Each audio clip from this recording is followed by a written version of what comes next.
বাংলাদেশে কি বড় কিছু ঘটতে চলেছে? নতুন এক বিপ্লব, নাকি সরকার ফেলে দেওয়ার নীল নকশা? অহরহ কারা আসছে ঢাকায়? গভীর রাতের অন্ধকারে কারা দেখা করছে তাদের সঙ্গে? ফের একবার চাঞ্চল্যকর রিপোর্ট ফাঁস ডার্ক ওয়েবের রেড লাইন ইনভেস্টিগেশন কেবল ফাইলে। এর আগে আমরা দেখিয়েছিলাম ডক্টর ইউনুসের আমলে তুরস্ক থেকে যুদ্ধের হেলিকপ্টার কেনা নিয়ে কিভাবে 180 মিলিয়ন মার্কিন ডলার ভাগ বাটোয়ারার হিসেব দেখা গিয়েছিল কিছু জামাত নেতা, এনসিপি নেতা, 2 সাংবাদিক এবং কিছু অবসরপ্রাপ্ত সেনা কর্মকর্তার মধ্যে। কিন্তু এবারে যে রিপোর্ট ফাঁস হয়েছে তা বেশ চাঞ্চল্যকর। রেড লাইন ইনভেস্টিগেশন কেবল বার্তায় প্রকাশিত রিপোর্টের তথ্য বলছে, গত 24 মার্চ সকালে কাতার এয়ারওয়েজের একটি বিমানে এক রহস্যময় ব্যক্তি লাহোর থেকে রওনা দেন। সেই বিমান দোহা হয়ে সকাল 8টা নাগাদ পৌঁছয় মালয়েশিয়ার কুয়ালালামপুর বিমানবন্দরে। সেখানে বিমানবন্দরের কাছাকাছি একটি 4 স্টার হোটেলে কয়েক ঘন্টার জন্য বিশ্রাম নেন ওই ব্যক্তি। সেই দিন অর্থাৎ বুধবার বিকেল 4টে নাগাদ ইউএস বাংলা বিমানে চড়ে রওনা দেন। ইউএস বাংলা এয়ারলাইন্সের BS-316 বিমানে সেই রহস্যময় ব্যক্তি নামেন ঢাকার শাহজালাল বিমানবন্দরে। তাকে বিমানবন্দরে রিসিভ করতে আসেন এক ব্যক্তি, গাড়ির চালক। রহস্যময় ব্যক্তির লাগেজ গাড়ির ডিকিতে তুলে দিয়ে রওনা দেন। গাড়ি N3 ঢাকা ময়মনসিংহ মহাসড়ক ধরে দুরন্ত গতিতে এগোতে থাকে। এরপর টুঙ্গি ডাইভারশন রোড ধরে গাড়ি এগোয়। অবশেষে ডিফেন্স অফিসার্স হাউজিং সোসাইটির বা DOHS বাইপাস রোড ধরে গাড়ি পৌঁছে যায় গুলশান এলাকায় পাকিস্তান হাউসে। বোঝা যায় ওই ব্যক্তি রাত্রিবাস করছেন পাকিস্তান হাউসেই। সেদিনই রাতে ধানমন্ডি এলাকায় ওই ব্যক্তি একটি ক্যাফে কাম হোটেলে দেখা করেন জামাতের আইনজীবী তথা ডক্টর ইউনুসের আমলে গঠিত হওয়া ইন্টারন্যাশনাল ক্রাইম ট্রাইব্যুনালের চিফ প্রসিকিউটর তাজুল ইসলাম।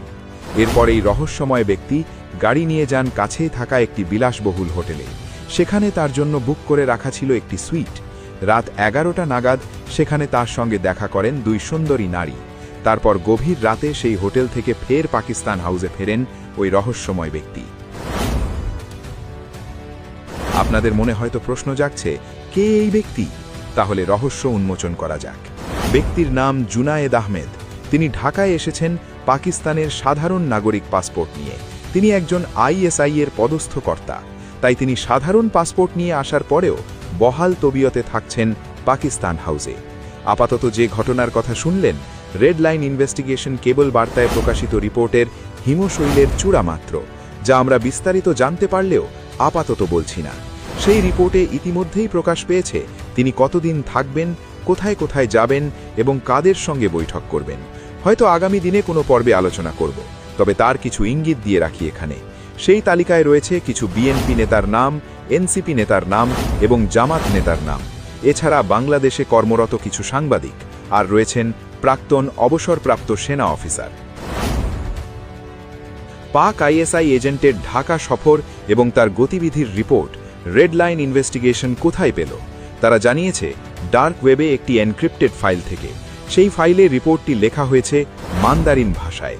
এখন প্রশ্ন হল, লাহোর থেকে মালয়েশিয়া হয়ে ঢাকায় এসেছেন, পাকিস্তান হাউসে থাকছেন, জামাতের আইনজীবীর সঙ্গে দেখা করছেন, হোটেলে সুন্দরী 2 নারীর সঙ্গে একান্তে সময় কাটাচ্ছেন ISI কর্তা।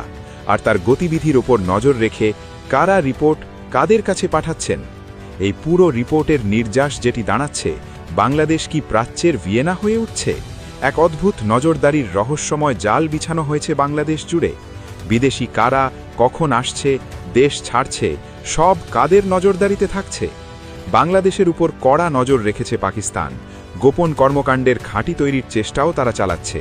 আবার তাদের ওপরে নজর রাখছে কেউ বা কোনো দেশের গোয়েন্দা। প্রশ্ন উঠছে, বাংলাদেশকে বিভিন্ন দেশের গুপ্তচরদের ঘাঁটি হয়ে উঠছে, নাকি আগামী দিনে এই ভূখণ্ডের মধ্যে আরও বড় কোনো খেলার মাঠ তৈরি হচ্ছে? প্রধানমন্ত্রী তারেক রহমান খবর রাখছেন কি?